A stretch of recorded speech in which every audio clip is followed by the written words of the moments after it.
Hey, what's good, y'all? It's Stinger Beats, and today I'm going to be showing you guys how to make some violent, vicious, aggressive, belligerent trap metal beats. I didn't know belligerent was a word until I looked up synonyms for violent, but here we are. Before I get into the video, I do want to preface it by saying that most of the drum sounds in this video are from my Hive stash kit, which is completely free. Link in the description. All right, advertisement aside, let's just get into the tutorial.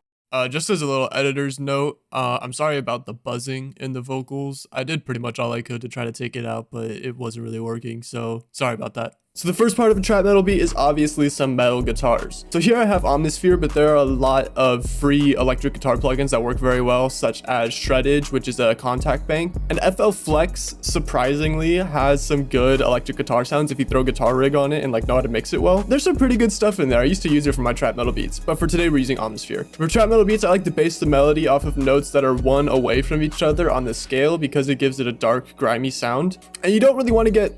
I have a hole in my sock, what the? So you don't really want to get too complicated with it because you want the drums to be the main focus point in this beat. So right here, I've just got a basic melody laid out. This is what it sounds like.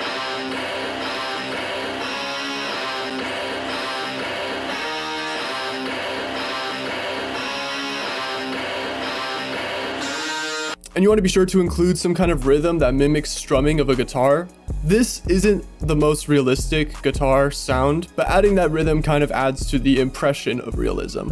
After that, I threw in the distorted magma guitar from Omnisphere. So all I did to make the lead is I took the original melody and I pitched it up by 7 semitones and just added and subtracted a few things. By pitching it up by 7 semitones, that makes it the 5th of the chord, and that's a great way to just make leads really, really quickly. So this is what the lead sounds like.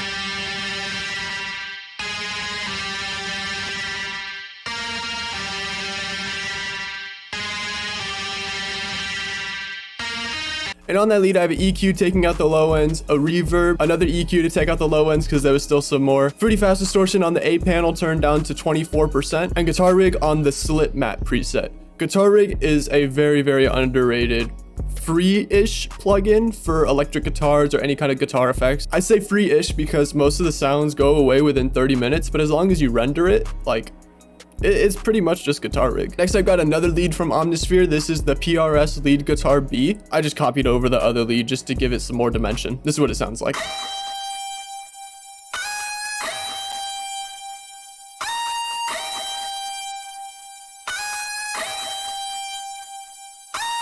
On this, I have some EQs and reverb and pretty fast distortion on the A and B panel just to add a little bit of extra distortion. And lastly, to fill out some low end, I have the Strat JC 120 Guitar 1. This is just playing some pretty basic rhythmic bass notes. I've been playing the root note and the 5th of the chord to create a kind of power chord. This is what it sounds like.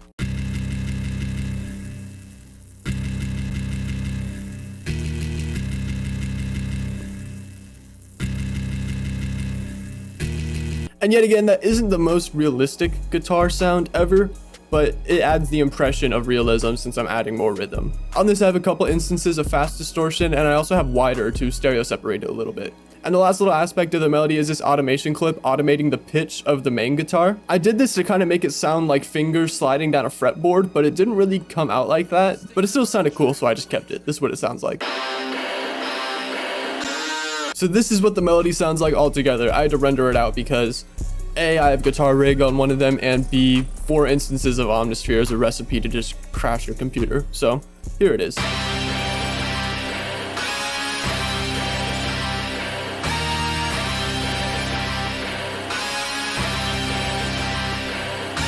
Now the melody is a little bit muddy, but I kind of like it like that because I don't like it when trap metal beats are perfectly mixed. I like it when they're pretty muddy. Similar to Blood In, Blood Out, Denzel Curry's mixtape. The mixing on that is very, very subpar. It's really, really muddy, but it really adds to the whole grimy metal feel of it. All right, now that we've covered the melody, let's go into the drums. All right, so you already know the first aspect of the drums we got to cover is the 808. This 808 is from my Hive stash kit. It's one of the very many custom 808s in the kit. This is what it sounds like.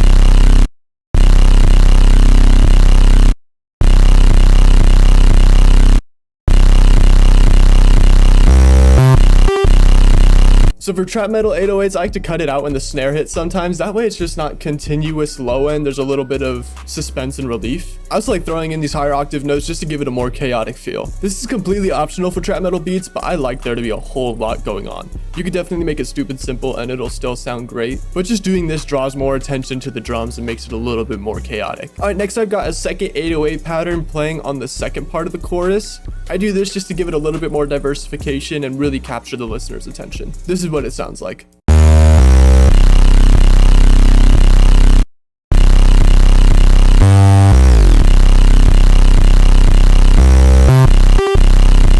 And yet again, here we're playing around with the higher octaves. Next, I've got a kick following the 808 pattern, yet again from my Hive stash kit. This is what it sounds like.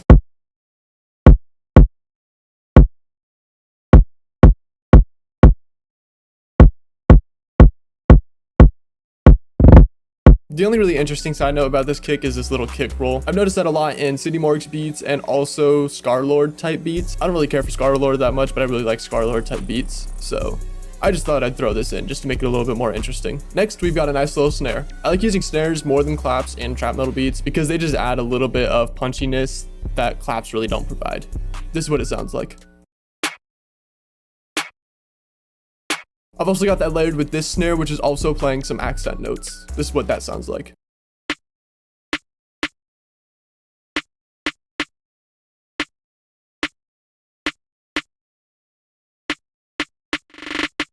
And yet again, here we have another roll coming in. Next, I've got a hi-hat playing a basic two-step pattern. This is what it sounds like.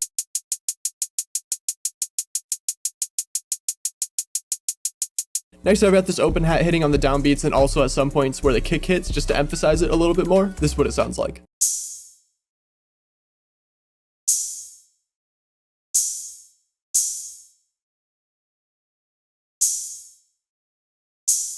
And during the chorus, I cut out the beat and put in the censor bleep. You heard it in the preview, but that just adds like more bounce and it like captures the viewer's attention. This little censor bleep doesn't really seem like much, but it really captures the viewer's attention. And then last but not least, we've got some live drums from SSD Sampler. I really like this VST, but if you want to go for a free version of some live drums, get MT Power drum kit.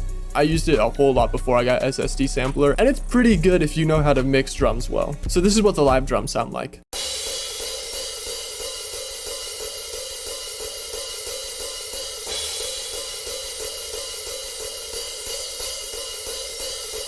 And I throw these in during the second part of the chorus just to add a little bit more energy. All right, altogether, this is what the drums sound like.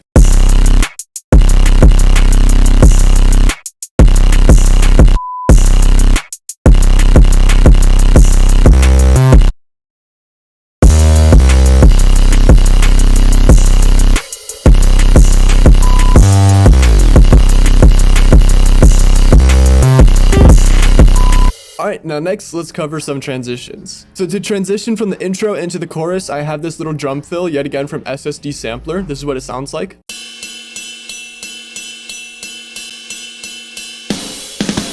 Including some live drum fills is a great way to add to the metal aspect of trap metal, rather than just using metal guitars and throwing trap drums on it. And then I also threw the drum fill in to transition from the first part of the chorus to the second part of the chorus. Next little transition aspect we've got is this little guitar slide sound effect that I got from Splice. This is what it sounds like. I play that right before the chorus just to give it a little bit more energy. All right, all together with the melody, the drums, the transitions, everything, this is what it sounds like.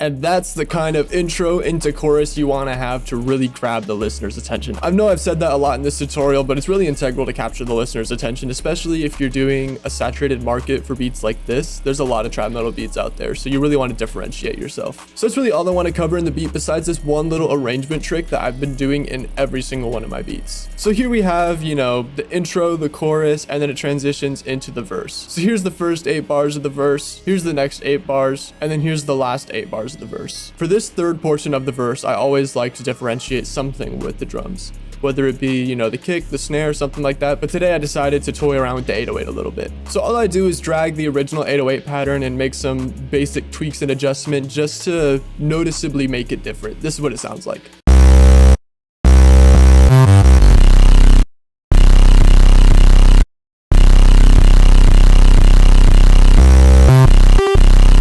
So there's a whole lot more that's different in this 808 pattern. I have these higher octave notes starting out the 808 pattern. I have these little really cool slide notes that I'll show you how to do. I have the missing 808 right here, and then I have another slide note. So the way I achieve that kind of reverse slide note sound is it may look like there's only one note, but I have two notes here. I have this note, which is completely silent, and then I have a really, really short slide note. This alone gives the 808 a little bit of attack, which makes it sound like it's like that little slide reverse sound. I've been using this trick a lot in my 808s just to make it more different from other producers. So I'm not going to really delve into mixing or mastering or anything like that. I've done that a lot in my tutorials, and it really kind of just makes it longer than it needs to be because I cover it in like every single tutorial. So I'm most likely going to make a mixing and mastering tutorial to kind of encapsulate it all and reference it. That way these don't really need to be longer than they have to be. All I really need to do is make it to the 10-minute mark to get my shmoneys. So that's going to be it for the tutorial today. I hope you guys learned something new. And if you did, please consider subscribing, liking, and or commenting. If you have any questions, feel free to comment them down below. I'll do my best to answer them. Other than that, I hope you guys have a great day. Peace.